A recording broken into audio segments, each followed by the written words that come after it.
আসসালামু আলাইকুম দর্শক, উপদেষ্টা পরিষদের জরুরি বৈঠক ডাকা হয়েছে শনিবার রাত 8টায়। নিশ্চিতভাবে খুবই গুরুত্বপূর্ণ ইস্যুতে এই বৈঠকে আলোচনা হবে। তার কারণ রাত পোহালে রোববার, যেখানে সরকারি ছুটির দিন শনিবার, সেই দিন রাত 8টার সময় জরুরি বৈঠক ডাকা হলো। কি আলোচনা হতে পারে? ইস্যু তো সামনে অনেকগুলো রয়েছে। আমরা এখন অনেক ধরনের আশঙ্কার মধ্যে রয়েছি। টালমাটাল একটা পরিস্থিতির মধ্যে বাংলাদেশ। একদিকে ভারত পাকিস্তানের চূড়ান্ত যুদ্ধের পরিস্থিতি, অন্যদিকে আওয়ামী লীগ নিষিদ্ধের দাবিতে জাতীয় নাগরিক পার্টি সহ কয়েকটি ইসলামী দলের যে আন্দোলন চলছে রাজধানীতে বা রাজধানীর বাইরে বিভিন্ন স্থানে, সেইগুলোকে কেন্দ্র করে অনেক ধরনের আশঙ্কা এখন সাধারণ মানুষের মনের মধ্যে। পাশাপাশি রয়েছে মিয়ানমারের রাখাইনের উদ্দেশ্যে করিডোর দেওয়ার যে একটি প্রাথমিক নীতিগত সিদ্ধান্ত, সেটি নিয়ে আবার তুমুল বিতর্ক, তুমুল আলোচনা, এক ধরনের আতঙ্ক। কোন ইস্যুতে এই বৈঠক ডাকা হয়েছে আমরা নিশ্চিত নই, এখনো পর্যন্ত নিশ্চিত নই। তবে ইস্যু অনেকগুলো যেহেতু সামনে রয়েছে, কেন আমরা অনেকগুলো ইস্যু নিয়ে কথা বলবো, কেন এই আশঙ্কাগুলো করছি যে কি আলোচনা হতে পারে? তার কারণ ভারত পাকিস্তানের যুদ্ধ শুরু হওয়ার আগেই যে একটি টান উত্তেজনা চলছিল, সেই উত্তেজনার মধ্যে আমাদের প্রধান উপদেষ্টা মন্তব্য করেছিলেন, আপনারা সবাই জানেন যে আমাদেরকে যুদ্ধের প্রস্তুতি নিয়ে রাখতে হবে। সেই প্রস্তুতিটা আসলে কার বিরুদ্ধে, কার পক্ষে, তিনি তো স্পষ্ট করেননি।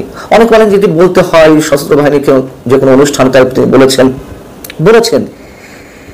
কিন্তু তিনি ভারত পাকিস্তান যুদ্ধকে ইঙ্গিত করেই তো বলেছিলেন যে ঘুম থেকে উঠে শুনি এই বুঝে শুরু হয়ে গেল ভারত পাকিস্তান যুদ্ধ। অতএব সেগুলো অনেক প্রশ্নের জন্ম দিতে পারে, এবং ভারত যে আবার বাংলাদেশ আক্রমণ করতে পারে না, সেই কথাও আমরা একেবারে উড়িয়ে দিতে পারি না। তার কারণ এই ধরনের উস্কানিমূলক বক্তব্য আমাদের সরকারের বিভিন্ন পর্যায়ের দায়িত্বশীল ব্যক্তির পক্ষ থেকেই গেছে। ভারতের উত্তর পূর্বাঞ্চলের 7 রাজ্যকে কেন্দ্র করে এগুলো দখলে নিতে হবে, এগুলোকে কেন্দ্র করে আমাদের অর্থনীতি বাড়াতে হবে, চীনের প্রতি আহ্বান জানানো হয়েছে। চীনেরও বিশেষ নজরদারি রয়েছে 7 রাজ্যের উপরে, এবং ভারত যে উস্কানিমূলক বক্তব্য দিচ্ছে না নিশ্চয়ই তা নয়, এবং উস্কানিমূলক কর্মকাণ্ড এর মধ্যে শুরু করেছে। বাংলাদেশ ভারতের বিভিন্ন সীমান্ত দিয়ে বাংলাদেশি দাবি করে এর মধ্যে বেশ শতাধিক ব্যক্তি পুশিং করা হয়েছে। এইসব জায়গা থেকে তো অবশ্যই আমাদের সতর্ক থাকতে হবে। আমরা জানি না কি নিয়ে আলোচনা হবে। আবার যে আন্দোলনটি চলছে শাহবাগে বিশেষ করে, সেখানে ভারত বিরোধী তুমুল উস্কানিমূলক বক্তব্য দেওয়া হচ্ছে।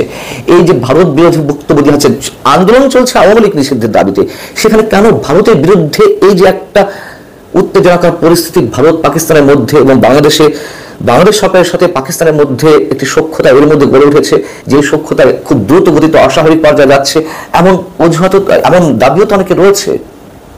সেই জায়গা থেকে কেন এরকম একটি আন্দোলনে ভারত বিরোধী উস্কানি দিতে হবে? আওয়ামী লীগ নিষেধের দাবি তারা তুলতেই পারে, তাতে আমাদের কোনো আপত্তি নেই। ভারত বিরোধিতাও করতে পারে, তাতেও কোনো আপত্তি নেই। আমি নিজেও ভারত বিরোধী বক্তব্য অনেক সময় দিয়েছি, এখনো বলি। কিন্তু কথা হচ্ছে যে আমাদের সবাইকে বুঝতে হবে, এবং এই যে ভারত বিরোধী বক্তব্য দেওয়া হচ্ছে, উস্কানিমূলক স্লোগান দেওয়া হচ্ছে, নিঃসন্দেহে এর পিছনে একটি বিশেষ গোষ্ঠীর ইন্ধন রয়েছে। আমরা ভারত পাকিস্তানের পাল্টা হামলার সময় যদিও সরকারের পক্ষ থেকে আমরা দেখেছি বিবৃতি দেওয়া হয়েছে যে দুই পক্ষকেই শান্ত হওয়ার আহ্বান জানানো হয়েছে।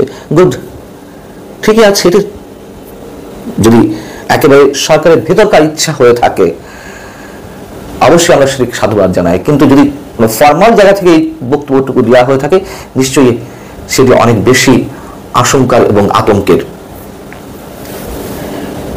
এবং মিয়ানমারের রাখাইনের উদ্দেশ্যে যে কথিত মানবিক করিডোর দেওয়া নিয়ে আলোচনা চলছে, সরকার নীতিগতভাবে সিদ্ধান্ত নিয়েছে, তো সরকারের উপদেষ্টাই বলেছেন, সেটি নিয়ে একটা উত্তেজনা বাংলাদেশের মধ্যে কাজ করছে।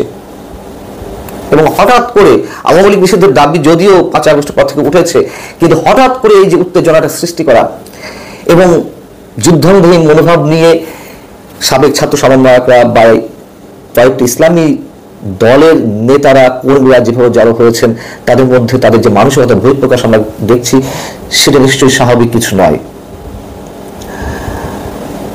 আওয়ামী লীগ নিষিদ্ধের দাবি যারা করছেন, তাদের মধ্যে আবার অনেকেই আবার নিজেরাই বলছেন যে এই যে ভারত পাকিস্তানের মধ্যকার যে উত্তেজনাকর অবস্থা, এর মধ্যে এটি আবার নতুন করে সামনে নিয়ে আসার কোনো দরকার ছিল না। অন্তত এই মুহূর্তে নিশ্চয়ই এর পিছনে কোনো উদ্দেশ্য আছে কিনা তারা সেই প্রশ্ন তুলছেন। সরকারের প্রেস উইং থেকে বলা হয়েছিল যে আওয়ামী লীগ নিষিদ্ধের বেলায় বা এ ধরনের কোনো সিদ্ধান্ত গ্রহণের ক্ষেত্রে অবশ্যই সব রাজনৈতিক দলের সঙ্গে আলোচনা করা হবে, কিন্তু উপদেষ্টা পরিষদের বৈঠক ডাকা হয়েছে, সেখানে তো আর কোনো রাজনৈতিক দলের উপস্থিতি আমরা পাচ্ছি না। তাহলে তারা নিজেরাই কি আওয়ামী লীগ নিষিদ্ধ বিষয়ে সিদ্ধান্ত নিতে পারে, আমাদের কোনো আপত্তি নেই।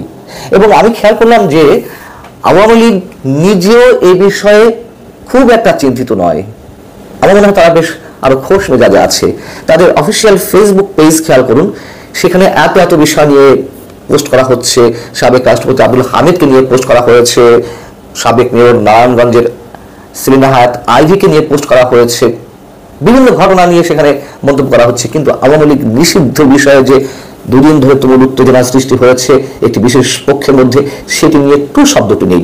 তার কারণ তারা জানে, এটা আর সবাই বলছে, একটা রাজনৈতিক দল নিষিদ্ধ করে তার আদর্শ নিষিদ্ধ করা যায় না। এটি আজও কালক আবার এটি জায়গায় চলে আসবে, এটা কোনো বিষয় না। কিন্তু আমাদের আশঙ্কার জায়গাটি অন্য জায়গায়, সেটা হচ্ছে এটিকে কেন্দ্র করে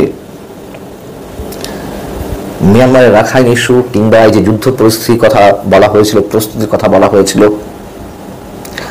আমি ধারণা করছি এই ধরনের কিছু হবে না, তারপরে আশঙ্কা থেকে যেতে পারে।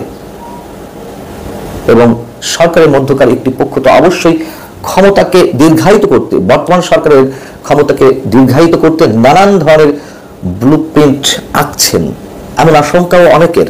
নীল নকশা তৈরি করা হচ্ছে এবং একটা তুমুল উত্তেজনাকর পরিস্থিতি তৈরির মাধ্যমে নির্বাচনের নাম যেন কোনো পক্ষ না নিতে পারে মুখে, সেই প্রচেষ্টাও চালানো হচ্ছে। এটা বিএনপির পক্ষ থেকে এই ধরনের দাবি করা হচ্ছে। অতএব সময়টি খুবই টালমাটাল অবস্থা। সরকার কি বিষয়ে আলোচনা করবে আমরা জানি না। আবারও বলছি, যেটাই হোক, যে সিদ্ধান্তই নিক, অবশ্যই সব রাজনৈতিক দলের সাথে আলোচনা করে যেন একটা স্থিরশীল অবস্থার দিকে বাংলাদেশকে নিয়ে যাওয়া হয়, আমরা সেই আশাবাদ ব্যক্ত করতেই পারি। আল্লাহ হাফিজ, ভালো।